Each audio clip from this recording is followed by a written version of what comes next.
So baby hair oil. This is our unscented version of the adult version of our hair oil.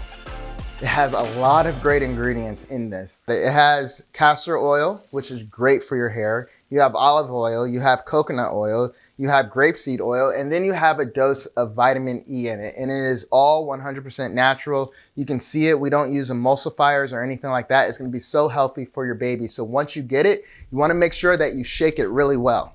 You see how it looks now?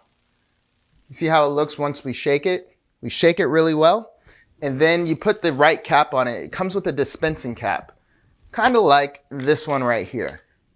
You're gonna find this in your package, a dispensing cap, and then once you find this dispensing cap, you wanna put it on to your hair oil, and voila.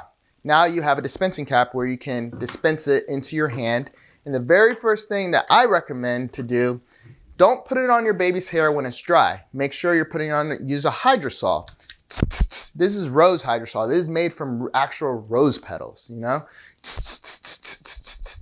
Spray your baby's hair, make sure it's nice and damp. And then you're going to want to add a little bit to your hand, rub it in, and then just play with the baby's hair, tease it a little bit while you're adding this into the baby's hair. You're gonna comb it out. You're gonna comb out the hair, make sure it gets down to the scalp. So you're kind of rubbing it into the scalp. And from there, that's about it. That's all you do. One hack that I've come up with is add a little bit of this hair oil and then add a dab of this baby hair butter. And then put those two together, and then you get the best of both of these worlds, the hair butter plus the hair oil. So I do recommend buying both of these together. So if you guys have any questions, let us know. Contact at garnersgarden.com. Thank you.